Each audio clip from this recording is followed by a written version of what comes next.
नमस्कार दोस्तों, स्वागत है आपका आपके अपने यूट्यूब चैनल अमन प्रयास जीके जिसमें। तो जैसा कि फ्रेंड्स, आज है आपका 16 सितंबर और 16 सितंबर को आपका एसएससी सीजीएल का एग्ज़ाम नहीं था। तो आज के इस वीडियो में हम लोग टॉप 25 प्रश्नों को देखेंगे, जहां से आपके एग्जाम में प्रश्न जो कि आपका रिपीटेड हो रहे हैं। तो चलिए वीडियो को स्टार्ट कर लेते हैं फ्रेंड्स, बिना किसी तरीके। अगर आपको इसका पीडीएफ चाहिए होगा तो आप लोग हमें कमेंट सेक्शन में बताइएगा पीडीएफ लिखकर, तो हम इसे टेलीग्राम पर भेज देंगे। ठीक है, तो चलिए वीडियो को स्टार्ट करते हैं आज के पहले प्रश्नों से।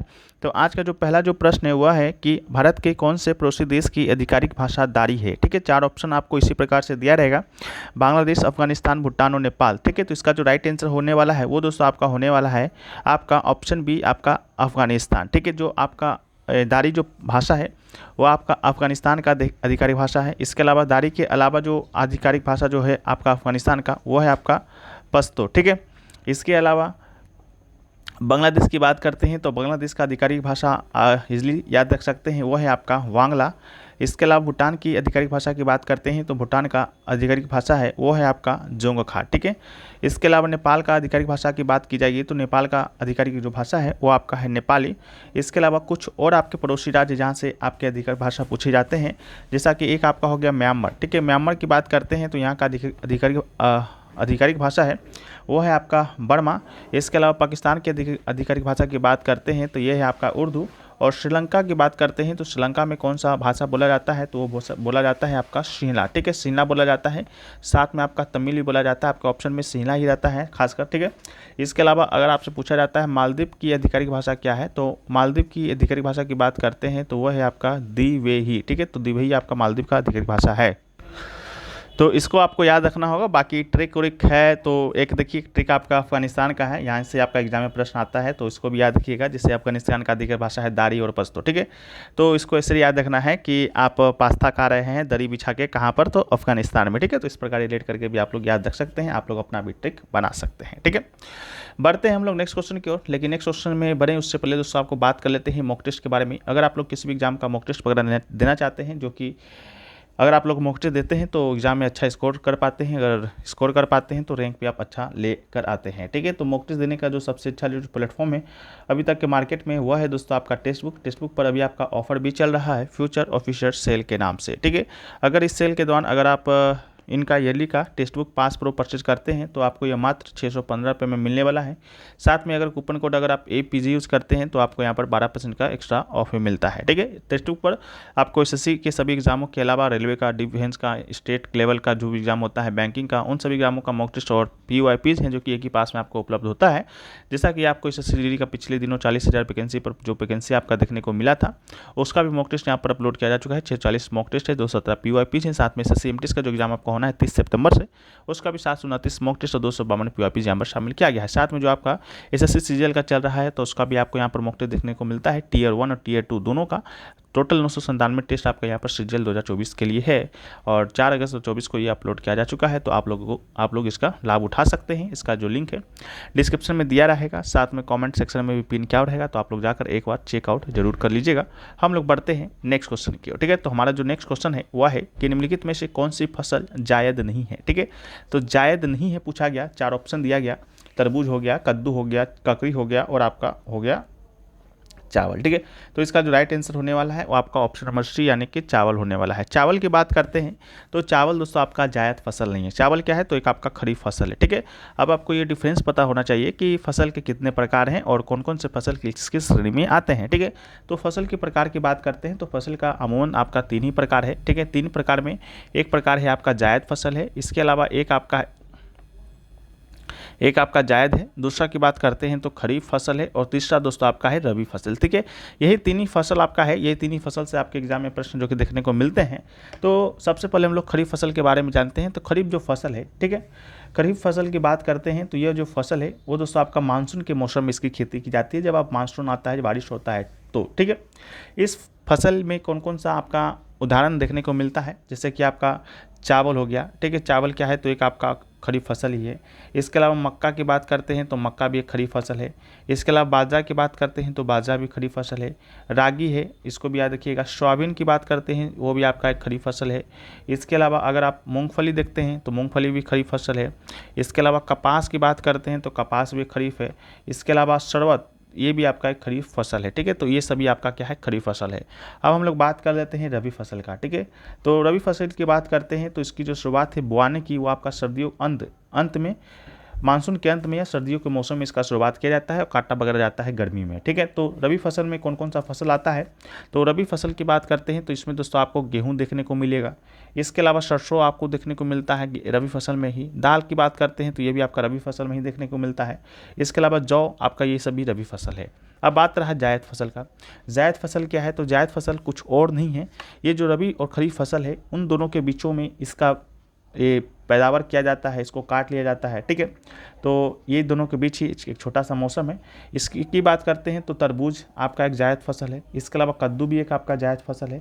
कद्दू के अलावा आपका ककड़ी भी आपका क्या है, तो जायद फसल है। इसके अलावा जो करेला है वो भी आपका एक जायद फसल है, तो इसको भी याद रखिएगा। ठीक है, बढ़ते हैं नेक्स्ट क्वेश्चन की ओर। तो नेक्स्ट क्वेश्चन है वो है हमारा कि काजीरंगा राष्ट्रीय उद्यान जो है किस प्रदेश में स्थित है। ठीक है, तो काजीरंगा राष्ट्रीय उद्यान की बात करते हैं तो आपके 4 ऑप्शन दिए गए हैं। गुजरात दिया गया है, इसके अलावा उत्तराखंड दिया गया है, इसके अलावा आपका यहाँ पर असम दिया गया है, असम के अलावा आपको यहाँ पर क्या दिया गया है, तो राजस्थान दिया गया है। ठीक है, तो आपको सही आंसर बताना है। तो इसका जो सही आंसर है वो दोस्तों आपका है ऑप्शन नंबर सी, असम। ठीक है, काजीरंगा जो राष्ट्रीय उद्यान है वो दोस्तों आपका असम में स्थित है और यह जो है आपका एक सिंग वाला गेंडा के लिए प्रसिद्ध है। ठीक है, किसके लिए प्रसिद्ध है, तो एक सिंग गेंडा के लिए प्रसिद्ध है। ठीक है, और कुछ हम लोग राष्ट्रीय उद्यान को देख लेते हैं जहाँ से एग्जाम में आपके प्रश्न आते हैं। जैसा कि गुजरात की बात करते हैं तो गुजरात में दोस्तों एक आपका है जो है कि गिर राष्ट्रीय उद्यान है। गिर, ठीक है, तो गिर राष्ट्रीय उद्यान की बात करते हैं तो पहली बार तो ये आपका राजस्थान में स्थित, गुजरात में स्थित है। और यहाँ पर क्या प्रसिद्ध है, तो ये दोस्तों आपका एशियाई शेरों के लिए प्रसिद्ध है। ठीक है, एशियाई शेरों के लिए, तो यही आपके एग्जाम में आता है कि एशियाई शेरों के लिए प्रसिद्ध कौन सा आपका राष्ट्रीय उद्यान है। इसके अलावा उत्तराखंड की बात करते हैं तो उत्तराखंड में कौन सा राष्ट्रीय उद्यान है, तो यहाँ पर आपका जिम जो कॉर्बेट राष्ट्रीय उद्यान है वो आपका उत्तराखंड में स्थित है। ठीक है, ये दोस्तों आपका जो है मेनली आपका बाघ, हाथी, हिरन के लिए प्रसिद्ध है। ठीक है, असम की बात करते हैं तो काजीरंगा हो गया है। राजस्थान की बात करते हैं तो राजस्थान में एक आपका राष्ट्रीय उद्यान है जो कि आपका रणथंभौर के नाम से जाना जाता है। ठीक है, तो रणथंभौर की बात करते हैं तो यहाँ पर आपका क्या प्रसिद्ध है, तो यहाँ पर आपका वही स्लॉथ वियर है, तेंदुआ है, बाघ है, ये सब के लिए आपका प्रसिद्ध है, तो इसको भी याद रखिएगा। ठीक है, इसके अलावा अगर आपसे पूछा जाता है रॉयल बंगाल टाइगर के लिए प्रसिद्ध कौन सा है, रॉयल बंगाल टाइगर के लिए प्रसिद्ध राष्ट्रीय उद्यान। ठीक है, तो रॉयल बंगाल टाइगर के लिए प्रसिद्ध राष्ट्रीय उद्यान की बात करते हैं तो ये दोस्तों आपका सुंदरवन राष्ट्रीय उद्यान है। सुंदरवन राष्ट्रीय उद्यान कहाँ पर पड़ेगा, तो ये आपका सुंदरवन पश्चिम बंगाल में पड़ता है। ठीक है, इसके अलावा अगर आपसे पूछा जाता है कान्हा राष्ट्रीय उद्यान कहाँ पर है, तो कान्हा राष्ट्रीय उद्यान की बात करते हैं तो ये दोस्तों आपका मध्य प्रदेश में स्थित है। ठीक है, इसके अलावा अगर आपसे पूछा जाता है साइलेंट वैली राष्ट्रीय उद्यान कहाँ पर है, तो साइलेंट वैली राष्ट्रीय उद्यान की बात करते हैं तो ये दोस्तों आपका केरल में स्थित है। ठीक है, इसके अलावा अगर आपसे पूछा जाता कि हेमिस राष्ट्रीय उद्यान कहाँ पर है, तो हेमिस आपका लद्दाख में स्थित है, तो इसको भी आप याद रखिएगा। ठीक है, तो चलिए बढ़ते हैं हम लोग नेक्स्ट क्वेश्चन की ओर। तो हमारा जो नेक्स्ट क्वेश्चन है वह है कि कौन सा राष्ट्रीय उद्यान एशियाई शेरों का घर है। ठीक है, अभी हमने आपको बताया कि गिर राष्ट्रीय उद्यान जो है वो आपका किसके लिए प्रसिद्ध है, तो आपका एशियाई शेरों के लिए। ठीक है, इसके अलावा गिर है कहाँ, तो गिर से गिर, अगर से गुजरात को याद रखना है। सुंदरवन राष्ट्रीय उद्यान आपका पश्चिम बंगाल में है। कान्हा आपका मध्य प्रदेश में है। रणथंभौर जो कि आपका राजस्थान में स्थित है। ठीक है, नेक्स्ट क्वेश्चन वह है कि भारत में किस राष्ट्रीय उद्यान में हिम तेंदुआ है जो कि पाया जाता है। तो हिम तेंदुआ की बात करेंगे तो हिम तेंदुआ कहाँ पाया जाता है, तो हेमिस राष्ट्रीय उद्यान में। हेमिस जो राष्ट्रीय उद्यान है वो दोस्तों आपका कहाँ पर पड़ता है, तो ये पड़ता है आपका लद्दाख में। ठीक है, तो इसको भी याद रखना है, हिम तेंदुआ के लिए आपका प्रसिद्ध है। नेक्स्ट क्वेश्चन जो है वह है कि कौन सी रबी फसल नहीं है। तो अभी हम लोगों ने देखा था रबी, खरीफ और जायद फसल के बारे में। ठीक है, तो पूछा गया कि रबी फसल नहीं है, तो रबी फसल कौन नहीं है भाई, तो कपास है। तो कपास क्या है, तो कपास एक दोस्तों आपका खरीफ फसल है। ठीक है, जो फसल आपका रबी नहीं होगा वो आपका कपास होगा ज़्यादातर। ठीक है, बाकी जायद भी हो सकता है, बाकी यही है आपका कपास एक रबी फसल। बाकी गेहूँ क्या है, तो गेहूँ आपका खरीफ है। गेहूँ आपका खरीफ फसल, रबी फसल नहीं है पूछा गया था। तो कपास आपका राइट आंसर, कपास एक खरीफ है। बाकी गेहूँ, सरसों, दाल, ये आपका क्या होगा, रबी फसल हो जाएगा। ठीक है, तो इसको भी याद रखना है। नेक्स्ट क्वेश्चन है कि साइलेंट वैली राष्ट्रीय उद्यान किस राज्य में है। तो साइलेंट वैली राष्ट्रीय उद्यान की बात करते हैं तो जो साइलेंट वैली जो राष्ट्रीय उद्यान है वो दोस्तों कहाँ पड़ता है, केरल में पड़ता है। अभी हम लोगों ने देखा था। ठीक है, तो इसका राइट आंसर केरल होगा। ठीक है, राजस्थान में वही है, रणथंभौर है, मध्य प्रदेश में कान्हा है, उत्तराखंड में क्या है, तो जिम कॉर्बेट राष्ट्रीय उद्यान है। ठीक है, नेक्स्ट क्वेश्चन है वह है कि निम्नलिखित में से कौन सा जानवर सुंदरवन राष्ट्रीय उद्यान में पाया जाता है। तो सुंदरवन राष्ट्रीय उद्यान में कौन सा जानवर पाया जाता है भाई, तो मगरमच्छ पाया जाता है। तो इसका राइट आंसर क्या होगा, मगरमच्छ होगा। सुंदरवन राष्ट्रीय उद्यान आपका बंगाल रॉयल टाइगर और मगरमच्छ भी पाए जाते हैं। तो रॉयल बंगाल टाइगर को याद रखना है, मगरमच्छ को याद रखना है, इन सारी चीज़ों को याद रखना है। ठीक है, नेक्स्ट क्वेश्चन जो है वह है कि नेपाल की आधिकारिक भाषा क्या है। तो नेपाल की आधिकारिक भाषा के बारे में हम लोगों ने भी देखा कि नेपाल का आधिकारिक भाषा क्या है, तो आपका नेपाली ही है। ठीक है, इसके अलावा उर्दू कहाँ का है, तो उर्दू अपना जो पड़ोसी देश है जो कि पाकिस्तान का है आधिकारिक भाषा।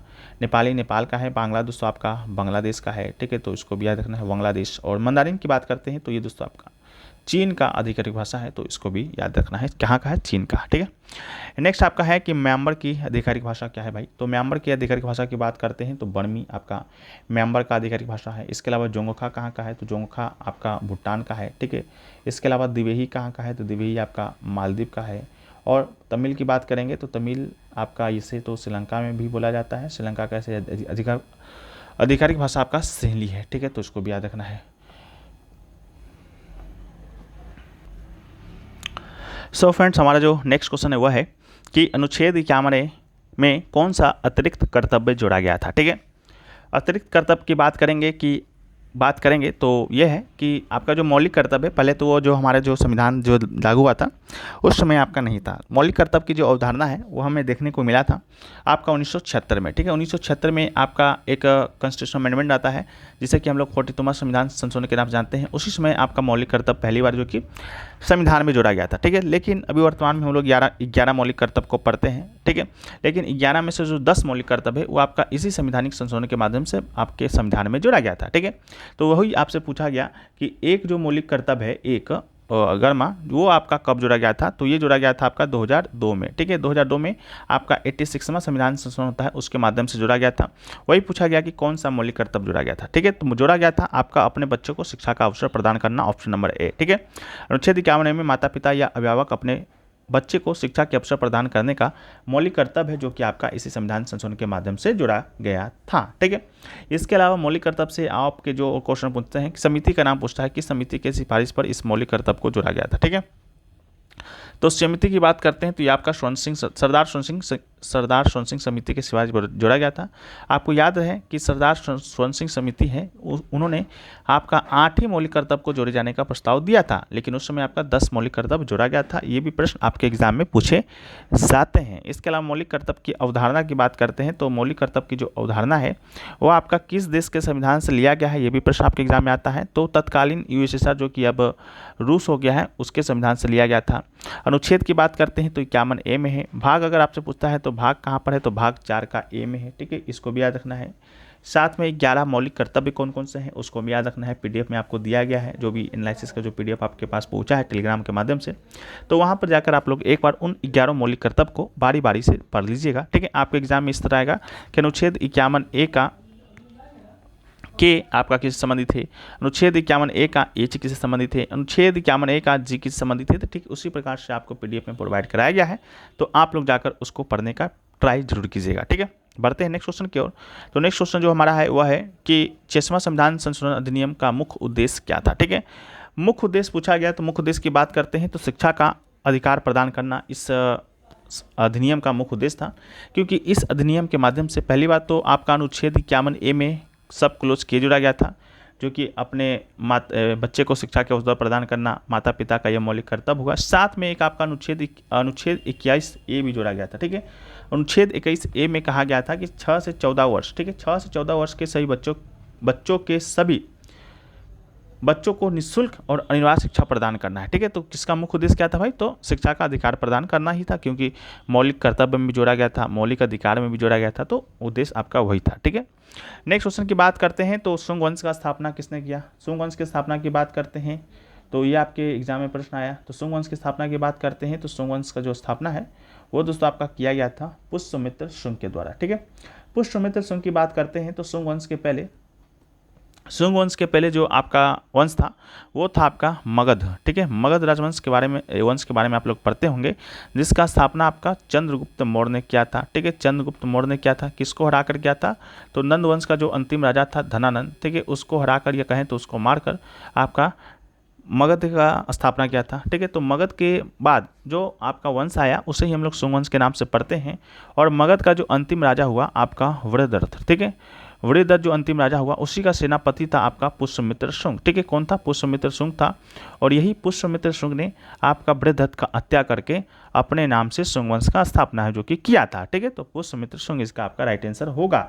इसके अलावा चंद्रगुप्त मौर्य के बारे में आप लोग जानते हैं, वो आपका मौर्य वंश का स्थापना क्या था। बाकी अशोक के बारे में बात करते हैं तो अशोक जो कि आपका चंद्रगुप्त मौर्य का ही कहें तो आपका पोता था। ठीक है, चंद्रगुप्त के बाद आपका बिंदुसार इसका बेटा शासक बना, बिंदुसार के बाद आपका अशोक बना था। अशोक की बात करते हैं तो अशोक से आपके एग्जाम में प्रश्न आते हैं देवना प्रिय। ठीक है, देवना जो प्रिय है, प्रियदर्शी है, उस किसका उपनाम है? तो ये आपका अशोक का ही नाम है। ठीक है, तो इसको याद रखना है।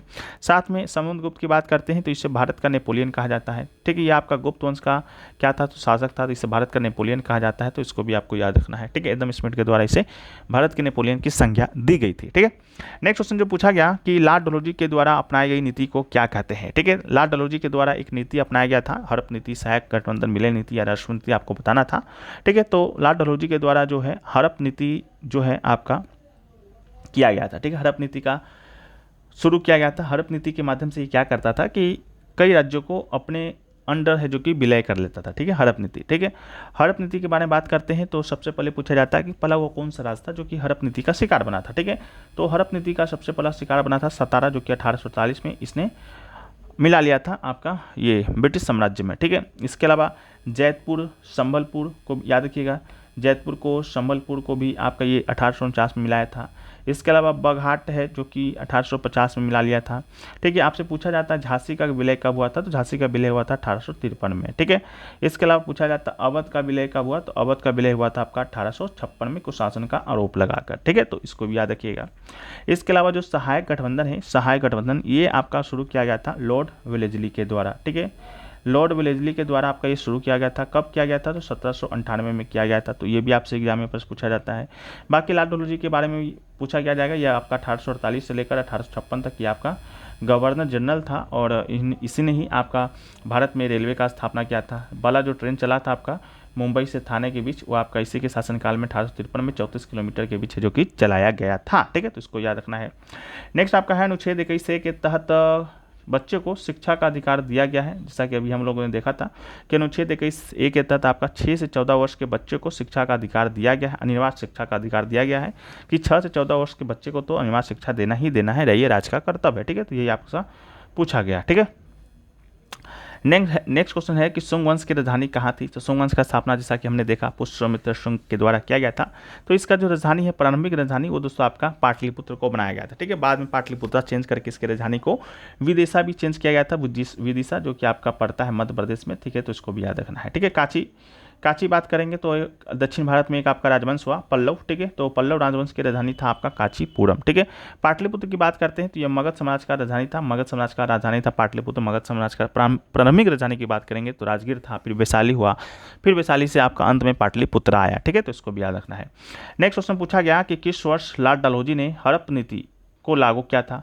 तो हड़प नीति को लागू किया था इसने कब? तो 1848 में, जैसा कि हमने आपको बताया। सतारा को सबसे पहले आपका इसने हड़प नीति के माध्यम से अपने में विलय कर लिया था। तो 1848 यानी कि ऑप्शन नंबर ए इसका राइट आंसर हो जाएगा। ठीक है, नेक्स्ट क्वेश्चन है कि किस नाटक में शुंग की विजय का उल्लेख किया गया है? शुंग की विजय का उल्लेख। ठीक है, तो इसका राइट आंसर होगा वाल्विका अग्निमित्रम। ठीक है, वाल्विका अग्निमित्रम की बात करेंगे तो यह कालिदास के द्वारा लिखा गया ये पुस्तक है जिसमें पुष्यमित्र जो शुंग है उसका विजय का उल्लेख किया गया है कि किस प्रकार पुष्यमित्र शुंग ने मगध का जो अंतिम राजा था वृहदत्त उसको हराकर आपका मगध साम्राज्य के ऊपर ही आपका शुंग वंश की स्थापना है जो कि किया था। ठीक है, तो इसको याद रखना है। बाकी संकुतलम, अभिज्ञान संकुतलम, ये सभी भी आपका कालिदास के द्वारा ही लिखा गया है। नेक्स्ट क्वेश्चन पूछा गया कि सहायक गठबंधन कब लागू हुआ था? सहायक गठबंधन की बात करेंगे तो ये आपका 1798 में लागू हुआ था। हूबहू क्वेश्चन आपके एग्जाम में पूछा गया था, लॉर्ड वेलेस्ली के द्वारा शुरू किया गया है, इसको आपको याद रखना है। नेक्स्ट क्वेश्चन है कि अनुच्छेद 51A किससे संबंधित है? तो अनुच्छेद 51A की बात करेंगे तो जो अनुच्छेद 51A है वो आपका मौलिक कर्तव्यों से संबंधित है। मौलिक कर्तव्य के विषय में हमने सारे जो चीज़ें हो सकती थी जो आपके एग्जाम के लिए इंपॉर्टेंट थी उसको हम लोगों ने अभी देखा। बाकी मौलिक अधिकार के विषय में भी हम लोग थोड़ा सा देख लेते हैं। मौलिक अधिकार के विषय में तो मौलिक अधिकार की बात करते हैं तो मौलिक अधिकार आपका अनुच्छेद 12 से 35 तक अनुच्छेद में आपका वर्णित है।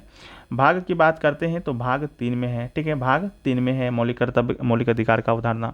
मौलिक कर्तव्य जो है, मौलिक अधिकार जो है सॉरी, वो आपका किस देश के संविधान से लिया गया है, तो संयुक्त राज्य अमेरिका के संविधान से लिया गया है, यूएसआर के संविधान से, ठीक है। वर्तमान में आपका 6 मौलिक अधिकार है, पहले आपका 7 हुआ करता था, लेकिन 1978 में आपका 44वां संवैधानिक संशोधन होता है, उसके माध्यम से जो संपत्ति का जो अधिकार होता है उसको हटाकर कानूनी अधिकार बना दिया जाता है। 300 के कम में इसको कानूनी अधिकार का रूप दे दिया जाता है, ठीक है, तो इसको भी याद रखना है चलते चलते।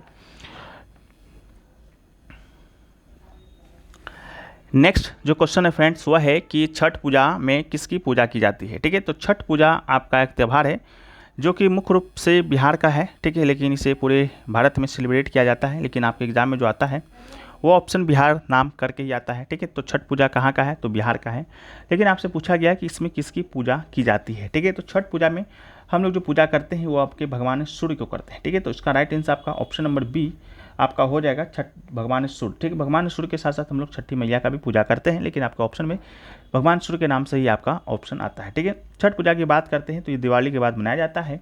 इसके अलावा ये 4 दिनों का त्यौहार होता है, जहाँ पर जो पूजा करते हैं वो आपका 4 दिनों तक निर्जला उपवास करते हैं, ठीक है। तो इसको भी याद रखना है। छठ पूजा कहाँ का है, तो आपका मुख्य रूप से बिहार का है, और इसमें भगवान सूर्य की जो पूजा है वो आपका किया जाता है, ठीक है। तो ये है रहा। इसके अलावा नेक्स्ट क्वेश्चन है वह है कि छठ पूजा का मुख्य उद्देश्य क्या है, ठीक है। तो मुख्य उद्देश्य की बात करेंगे तो मुख्य उद्देश्य आपका है परिवार की भलाई के लिए प्रार्थना करना, ठीक है। तो इसका राइट आंसर होगा छठ पूजा मुख्य उद्देश्य भगवान सूर्य से आशीर्वाद प्राप्त करना और परिवार की भलाई के लिए प्रार्थना करना है, ठीक है। नेक्स्ट क्वेश्चन है वह है कि भारतीय रिजर्व बैंक की स्थापना किस आयोग की सिफारिश पर किया गया था, ठीक है। तो भारतीय जो रिजर्व बैंक है उसका जो स्थापना है वो किया गया था आपका हिल्टन यंग आयोग के सिफारिश पर, ठीक है। हिल्टन आयोग की सिफारिश पर किया गया था। अब बात रहा कि भारतीय रिजर्व बैंक का स्थापना कब हुआ था, ठीक है। तो भारतीय जो रिजर्व बैंक है उसकी स्थापना होता है 1935 में, ठीक है।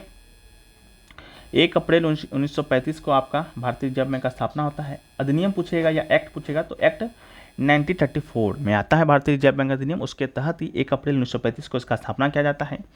इसका मुख्यालय अभी वर्तमान में मुंबई है, लेकिन जब आपका इसका स्थापना हुआ था उस समय मुख्यालय जो था, हेड ऑफिस था, वो आपका कोलकाता हुआ करता था, लेकिन 1937 में इसे बदलकर मुंबई कर दिया गया था, ठीक है। आपसे पूछा जाता है आरबीआई का नेशनलाइजेशन यानी कि राष्ट्रीयकरण कब हुआ, ठीक है। तो आरबीआई का राष्ट्रीयकरण की बात करते हैं तो आरबीआई का राष्ट्रीयकरण होता है वो होता है 1949 में, ठीक है। 1 जनवरी 1949 से जो आरबीआई है वो आपका सरकारी स्वामित्व वाले बैंक के रूप में कार्य करने लगता है। वर्तमान में बात करते हैं कि इसके गवर्नर कौन है, तो वर्तमान में इसके जो गवर्नर है वो है आपके शक्तिकांत दास, ठीक है। वर्तमान में गवर्नर कौन है, तो आपके शक्तिकांत दास आपके वर्तमान में है जो कि गवर्नर हैं, ठीक है। तो ये आपसे पूछा जाता है। बाकी जो भारतीय रिजर्व बैंक है वो भारत का केंद्रीय बैंक है, ये बैंकों का बैंक है, ठीक है। किसी बैंक को अगर लोन वगैरह लेना होता है, पैसा की जरूरत होता है तो वह कहाँ जाता है, भारत के रिजर्व बैंक के पास आता है। अपने अपने देश का हर एक केंद्रीय बैंक होता है, उसी प्रकार से हमारा भारत देश का जो आपका केंद्रीय बैंक है वो है भारतीय रिजर्व बैंक। नेक्स्ट क्वेश्चन है कि भारतीय रिजर्व बैंक स्थापित कब हुआ था। भारतीय रिजर्व बैंक की स्थापना की बात करते हैं तो 1935 में हुआ था, ठीक है। 1934 अधिनियम था और उसके तहत 1 अप्रैल 1935 को इसका परिचालन शुरू हुआ।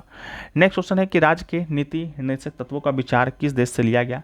तो राज्य के नीति निर्देशक तत्वों का विचार की बात करते हैं तो ये लिया गया है आपका आयरलैंड के संविधान से। हम लोग अभी मौलिक कर्तव्य को देखें, मौलिक अधिकार को देखें, तो राज्य के नीति निर्देशक तत्वों को भी साथ साथ देख ही लेते हैं, ठीक है। तो राज्य के नीति निर्देशक तत्व है जो है वो आपके भारतीय संविधान में अनुच्छेद 36 से लेकर 51 तक में है। भाग की बात करते हैं तो भाग 4 में इसका उल्लेख किया गया है, ठीक है। तो ये चीज़ रहा।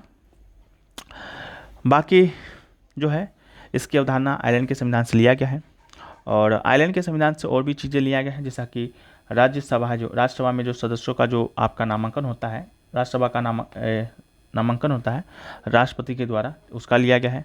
राष्ट्रपति का जो चुनाव की प्रक्रिया होता है वो भी आपका आयरलैंड के संविधान से लिया गया है। बात करेंगे कि ब्रिटेन के संविधान से भी कुछ लिया गया है, ब्रिटेन के संविधान से लिया गया है, ठीक है। तो संसदीय सरकार की अवधारणा लिया गया है। इसके अलावा लॉ ऑफ कानून यानी कि कानून का शासन लिया गया है, ठीक है। तो ये भी लिया गया है। और विधायी प्रक्रिया आपका ब्रिटेन के संविधान से लिया गया है। एकल जो नागरिकता है, एकल नागरिकता, वो भी आपका ब्रिटेन के संविधान से लिया गया है, ठीक है। इसके अलावा जो कैबिनेट प्रणाली है वो भी आपका ब्रिटेन के संविधान से लिया गया। इसके अलावा विशेषाधिकार जो रीट है वो भी आपका लिया गया उसके संविधान से। संसदीय विशेषाधिकार की अवधारणा भी ब्रिटेन के संविधान से लिया गया। चीन के संविधान से क्या लिया गया, कुछ नहीं लिया गया। जापान के संविधान से क्या लिया गया, तो आप लोग कमेंट सेक्शन में बताइए, ठीक है। बढ़ते हैं नेक्स्ट क्वेश्चन की ओर। तो नेक्स्ट क्वेश्चन है कि भारतीय संविधान का अनुच्छेद 37 क्या है। तो अनुच्छेद 37 की बात करेंगे तो ये जो अनुच्छेद 37 है आपका डीपीएसपी के अंतर्गत ही आता है और ये आपका ऑप्शन नंबर बी यानी कि राज्य के नीति निषेध तत्वों का अनुपयोग बताता है। ठीक है, यानी कि ये बताता है ये सिद्धांत का उद्देश्य लोगों को सामाजिक आर्थिक न्याय सुनिश्चित करना और भारत को एक कल्याणकारी देश के रूप में स्थापित करना। ये डीपीएसपी का है, लेकिन अनुच्छेद 37 में क्या है, तो राज्य की नीति निर्देशक तत्वों का प्रयोग कहाँ कहाँ होगा, किस प्रकार होगा, उसकी चर्चा आपका अनुच्छेद 37 में किया गया है। ठीक है, नेक्स्ट आपका है कि भारतीय संविधान की विशेषताएं किस देश के संविधान से उधार ली गई है। ठीक है, भारतीय संविधान की विशेषताएं किस देश के संविधान से उधार ली गई है। क्वेश्चन में थोड़ा सा आपका मिसटाइप होगा, पूछा गया होगा कि भारतीय संविधान में डीपीएसपी की विशेषताएं या अवधारणा किस देश के संविधान से लिया गया है, जिसका राइट आंसर था ऑप्शन नंबर सी आयरलैंड। ठीक है, तो इसका राइट आंसर हो जाएगा आयरलैंड। अगला है सर्वोच्च न्यायालय के न्यायाधीश को हटाने का जो प्रावधान है किस संविधान में है। ठीक है, तो सर्वोच्च न्यायालय का जो न्यायाधीश है यानी कि भारत का सर्वोच्च न्यायालय होगा तो उसके हटाने का प्रावधान आपके भारतीय संविधान में ही होगा। ठीक है, बाकी सर्वोच्च न्यायालय में आपके एग्जाम में जो प्रश्न आते हैं वो आते हैं कि सर्वोच्च न्यायालय में न्यायाधीशों की संख्या कितना है। ठीक है, तो यहाँ पर न्यायाधीश की संख्या की बात करते हैं तो टोटल तो आपका 34 है। ठीक है, 34 है मतलब 33 + 1 33 आपका न्यायाधीश है और एक जो है आपका मुख्य न्यायाधीश है। ठीक है, वर्तमान में जो मुख्य न्यायाधीश हैं वो आपके हैं DY चंद्रचूड़। ठीक है, तो इसको भी याद रखना है, वर्तमान में मुख्य न्यायाधीश कौन है, तो आपके DY चंद्रचूड़ साहब जी हैं। बाकी सर्वोच्च न्यायालय है वो आपके कहाँ पर है, तो दिल्ली में है। ठीक है, तो इसको भी याद रखते चलना है। नेक्स्ट क्वेश्चन पूछा गया कि छठ पूजा मुख्य रूप से किस राज्य का प्रमुख त्यौहार है। तो छठ पूजा भी हम लोग देखा था बिहार राज्य का प्रमुख त्यौहार था, तो इसका राइट आंसर आपका बिहार था। नेक्स्ट क्वेश्चन था कि छठ पूजा में अर्घ किसे दिया जाता है, तो अर्घ सूर्य भगवान को दिया जाता है, तो सूर्य देवता इसका राइट आंसर होगा। ठीक है, तो ये सारी चीज़ें थी जो कि हमें लगा कि आपके एग्जाम के लिए इंपॉर्टेंट हो सकता है, तो हमने आपको करा दिया। बाकी आप लोग कमेंट सेक्शन में बताइएगा कि और भी इस तरह का सीरीज चाहिए तो हम लोग आज के दिन में ही और भी अपलोड करने का प्रयास करेंगे। बाकी वीडियो आपको अच्छा लगा है तो वीडियो को लाइक कर दीजिएगा, चैनल पे अगर आप लोग नए आएंगे चैनल को सब्सक्राइब कर दीजिएगा और इसका जो PDF चाहिए होगा तो कमेंट सेक्शन में PDF लिख कर बताइएगा। ठीक है, मिलते हैं हम लोग नेक्स्ट वीडियो में, जब तक के लिए जय हिंद फ्रेंड्स।